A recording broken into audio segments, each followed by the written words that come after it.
Antes de qualquer janela de transferências abrir, existe uma reunião que acontece em todos os grandes clubes de futebol do mundo. Uma reunião que não aparece em nenhuma agenda oficial, que não tem ata, que raramente é mencionada em conferências de imprensa e que define mais sobre o futuro do clube do que qualquer resultado de campeonato. Nessa reunião sentam o técnico, o diretor desportivo e às vezes o presidente, e o que sai dali não é uma lista de desejos, é um projeto, um diagnóstico preciso do que o elenco atual tem, do que precisa e de como o clube vai se mover no mercado para fechar essa equação dentro do orçamento disponível. Quem conduz essa reunião, quem traduz o desejo técnico em viabilidade financeira, quem conhece o mercado suficientemente bem para saber que o jogador que o técnico quer não está disponível, mas que existe outro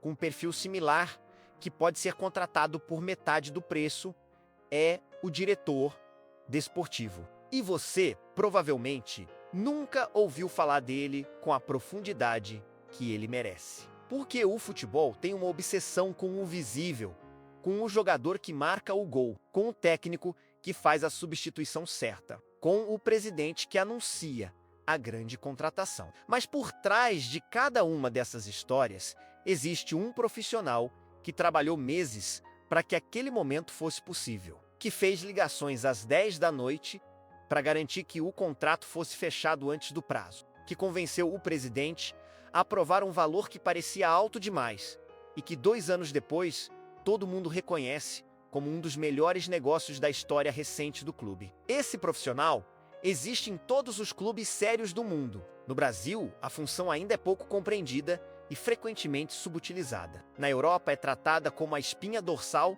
da gestão de qualquer clube ambicioso. E no Oriente Médio está sendo contratada com urgência porque mercados que estão construindo estruturas profissionais do zero sabem que precisam desse perfil. Antes de qualquer outro profissional, neste vídeo você vai descobrir o que um diretor desportivo realmente faz. Quais decisões passam pela sua mesa? O que separa os que constroem clubes vencedores dos que apenas gerenciam crises? E qual é o caminho concreto para entrar nessa carreira que está entre as mais estratégicas e menos conhecidas de todo o futebol profissional? Fica até o fim, porque o último tópico deste vídeo vai te dar algo muito mais valioso do que inspiração. Vai te dar um mapa. O homem que ninguém vê, mas que decide tudo. Julho, janela de transferências aberta, um clube anuncia a contratação de um jogador que ninguém esperava. O nome não era especulado por nenhum jornalista. A negociação não vazou para nenhuma fonte. E o valor pago é significativamente abaixo do que o mercado estimava para aquele perfil de jogador. Nos bastidores desse negócio perfeito, existe uma história que ninguém vai contar. 6 meses antes, o diretor desse clube havia identificado o jogador num torneio de categoria de base. Não através de nenhuma plataforma de dados sofisticada, mas através de uma conversa com um olheiro de confiança que assistiu ao jogo por recomendação de alguém que ele conhece há 15 anos. O diretor desportivo assistiu ao vídeo, aprovou o perfil, pediu ao departamento de análise um relatório completo e começou a construir, silenciosamente, o relacionamento com o agente do jogador meses antes de qualquer janela de transferências abrir. Quando a janela abriu, o clube já sabia o que queria, já tinha um relacionamento construído e já conhecia o valor que o clube vendedor aceitaria. A negociação durou 48 horas, porque o trabalho real havia durado 6 meses. Esse é o diretor desportivo, o arquiteto invisível do clube. Nos clubes mais bem estruturados do mundo, essa função é tratada com o mesmo nível de importância estratégica que o cargo de técnico. Na realidade, em muitos clubes europeus, o diretor desportivo tem mais estabilidade do que o técnico, porque a visão de longo prazo que ele carrega é mais difícil de substituir do que um sistema tático. Pep Guardiola constrói times extraordinários, mas o Manchester City tem uma estrutura de gestão desportiva que existia antes de Guardiola chegar e que vai continuar existindo quando ele sair. Essa estrutura foi construída por pessoas que exercem exatamente essa função de arquitetura de clube, que o torcedor raramente conhece pelo nome. No Brasil, o equivalente a essa função existe, mas frequentemente opera sem autonomia, sem os recursos e sem o reconhecimento institucional que a função exige para funcionar bem.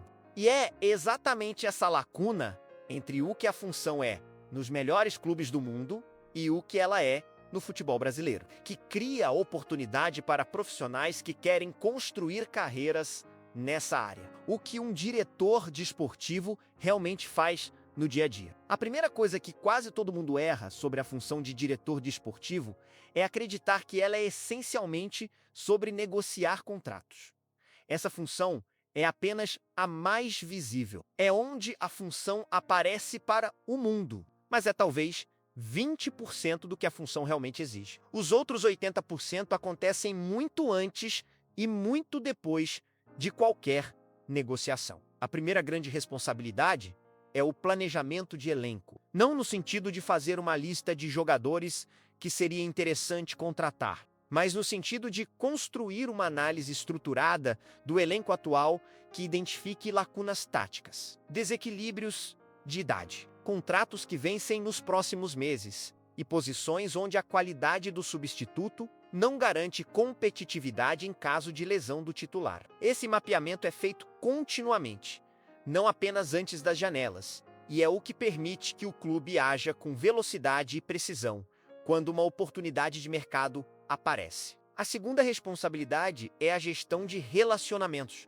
O diretor desportivo é o ponto de contato entre o clube e todo o ecossistema externo. Agentes, representantes de outros clubes, olheiros, treinadores que podem ser contratados no futuro, profissionais de staff que o clube quer atrair. Esses relacionamentos são construídos ao longo de anos e são o ativo mais valioso que um diretor desportivo carrega consigo quando muda de clube. A terceira responsabilidade é a mediação interna. Dentro de um clube profissional, existem tensões estruturais permanentes entre o técnico e a diretoria, entre jogadores que querem sair e um clube que precisa deles, entre o departamento financeiro, que tem o orçamento, e o departamento técnico, que tem necessidades que frequentemente superam esse orçamento. O diretor desportivo é quem navega essas tensões, sem deixar que elas comprometam o funcionamento do clube. E a quarta responsabilidade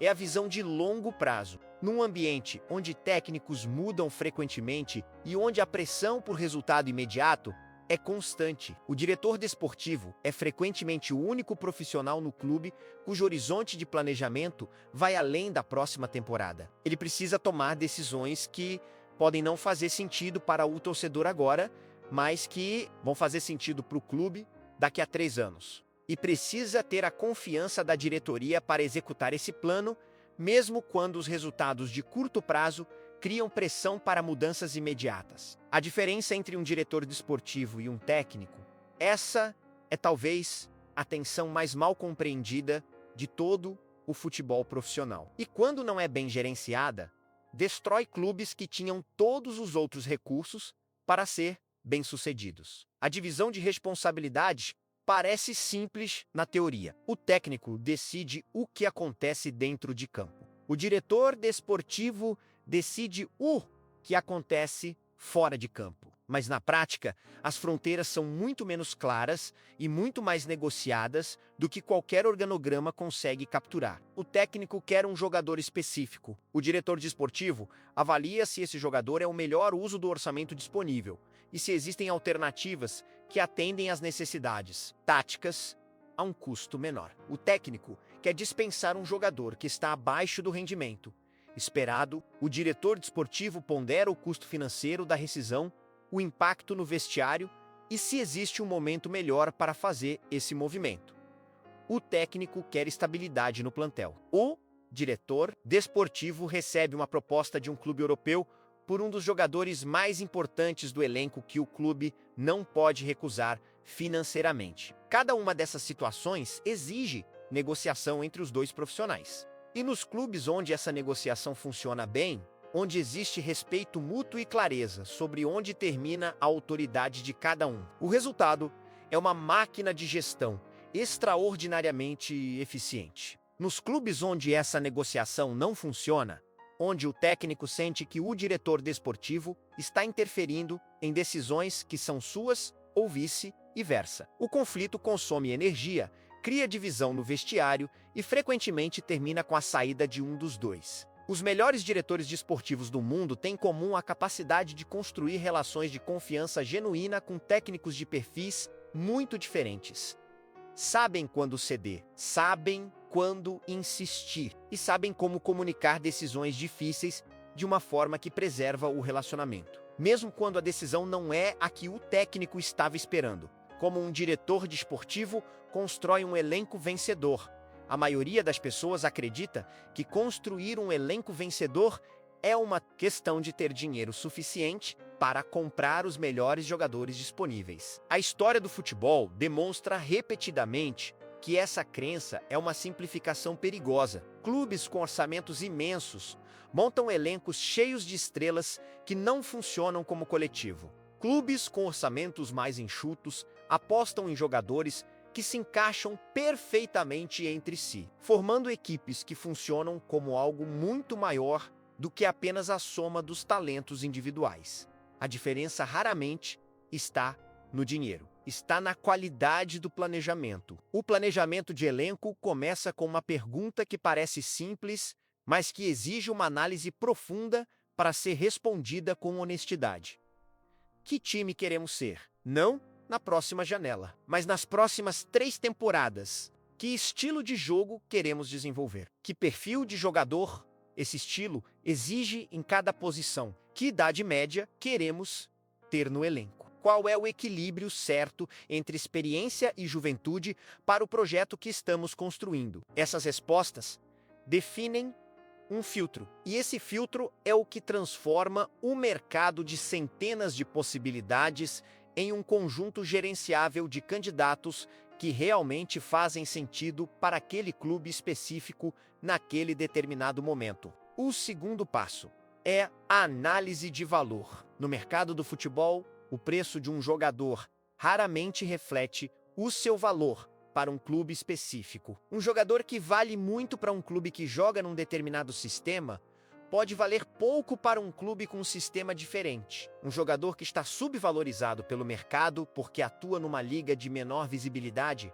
pode ser exatamente o que o clube precisa a um custo que cabe no orçamento. O terceiro passo é o timing. As melhores contratações raramente acontecem no pico do mercado. Acontecem quando o diretor desportivo identificou o jogador muito antes, construiu o relacionamento com antecedência e está posicionado para agir rapidamente quando a oportunidade aparece.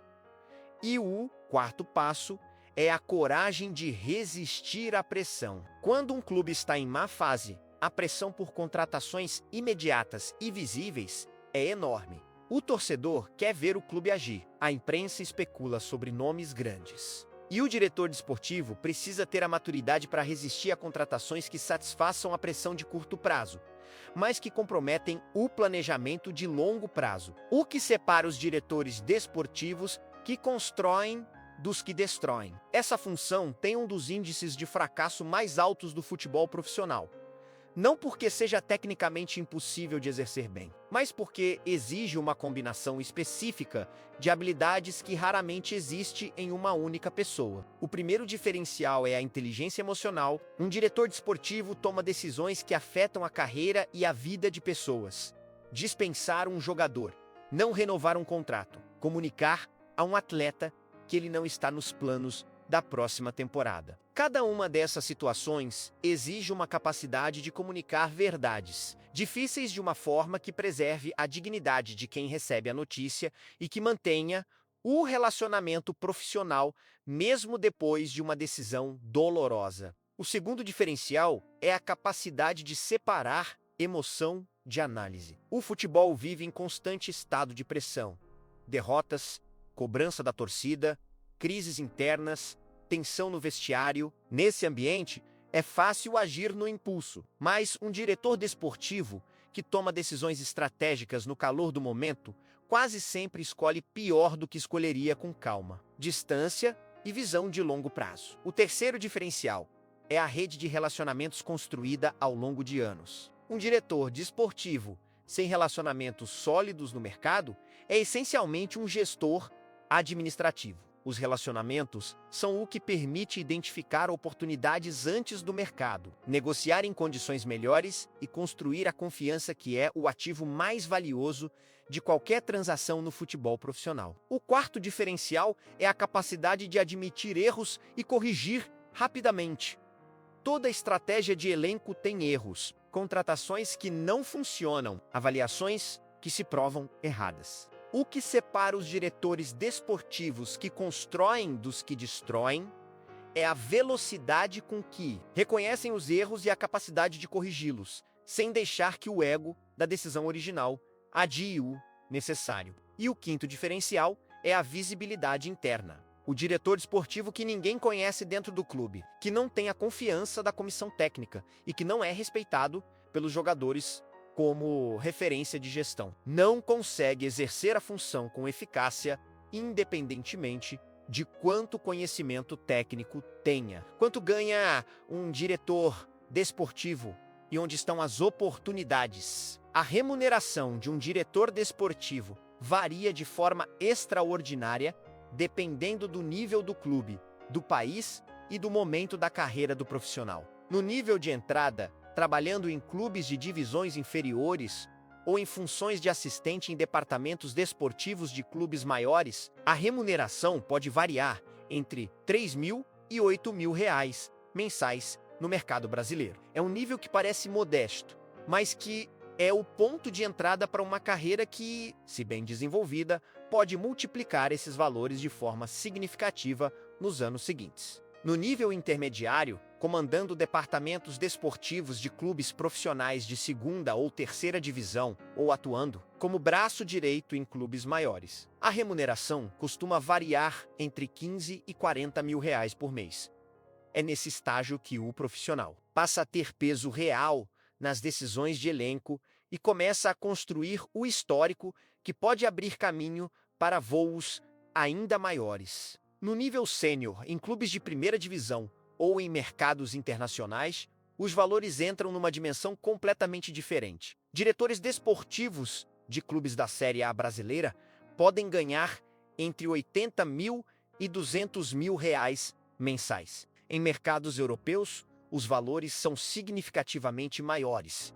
E nos mercados árabes, que estão pagando prêmios para atrair profissionais qualificados, os pacotes de remuneração podem incluir salários em moeda forte, com benefícios adicionais que tornam a proposta financeiramente extraordinária. As maiores oportunidades de mercado agora estão em 3 segmentos: o futebol feminino brasileiro e internacional, que está estruturando departamentos desportivos do zero e que tem uma demanda por profissionais qualificados muito maior do que a oferta disponível. O mercado árabe, que, como discutimos no vídeo anterior, está construindo estruturas profissionais com urgência e recursos sem precedente. E o mercado português, que funciona como porta de entrada para o futebol europeu e que tem uma afinidade histórica com profissionais brasileiros que facilita a integração. Como entrar nessa carreira sem ter sido jogador profissional? A pergunta mais comum de quem quer entrar na gestão do futebol é se é necessário ter sido jogador profissional. A resposta honesta é não, mas a resposta completa é mais nuançada do que isso. Ter sido jogador profissional abre portas, cria credibilidade instantânea em ambientes onde a linguagem do vestiário é falada com naturalidade e gera relacionamentos com outros ex-jogadores que podem se tornar técnicos, diretores e tomadores de decisão ao longo dos anos. Essas são vantagens reais que não podem ser ignoradas. Mas a história do futebol está cheia de exemplos de gestores extraordinários que nunca jogaram profissionalmente, que chegaram à função por outras rotas, pelo direito desportivo, pela gestão esportiva acadêmica, pela análise de dados, pela comunicação e marketing esportivo, e que compensaram a ausência da experiência de jogador com uma profundidade de conhecimento técnico e de gestão que ex-jogadores raramente desenvolvem de forma sistemática. O caminho para quem não tem histórico de jogador profissional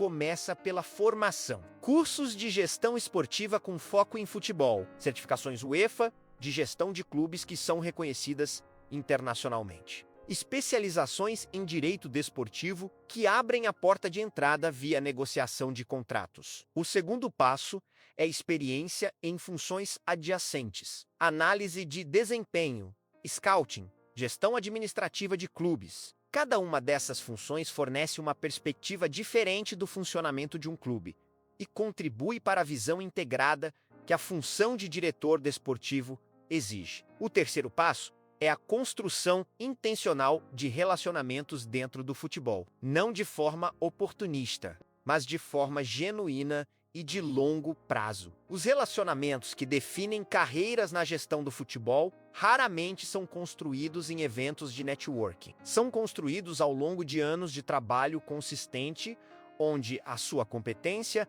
e a sua integridade criam uma reputação que abre portas que nenhum currículo abre sozinho. O quarto passo é desenvolver paciência estratégica e estar disposto a começar pequeno. Quase nenhum diretor desportivo de um grande clube da Série A chegou ao topo de forma imediata. Passou por clubes menores, por funções de menor visibilidade, por situações onde tinha que tomar decisões importantes com recursos insuficientes. E foi exatamente nessas situações que desenvolveu as habilidades que o tornaram competente para funções maiores. A conclusão que transforma a visão em estratégia. O futebol profissional tem uma quantidade absurda de pessoas que querem trabalhar dentro dele. Torcedores que amam o jogo, profissionais de outras áreas que sentem que o futebol seria o ambiente perfeito para as suas habilidades. Jovens que cresceram sonhando em fazer parte desse mundo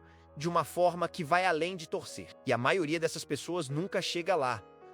Não porque não tenha capacidade, mas porque nunca transforma vontade em estratégia. A função de diretor desportivo talvez seja uma das portas para quem quer ocupar um cargo de alto impacto no futebol profissional sem ter vindo da carreira de jogador. Porque, no fim das contas, essa é uma função fundamentalmente de gestão. E gestão é uma habilidade que pode ser estudada, desenvolvida e praticada em diferentes contextos da vida profissional. Um profissional que hoje trabalha em gestão de recursos humanos numa empresa grande e que dedica parte do seu tempo a estudar futebol de forma sistemática, a construir relacionamentos no ecossistema do esporte e a desenvolver uma visão clara de onde quer chegar e por qual caminho. Está muito mais perto dessa cadeira do que imagina, a cadeira que ninguém filma, que não tem nome na camisa, mas que decide tudo. Esta semana faz uma coisa. Pesquisa 3 clubes do futebol brasileiro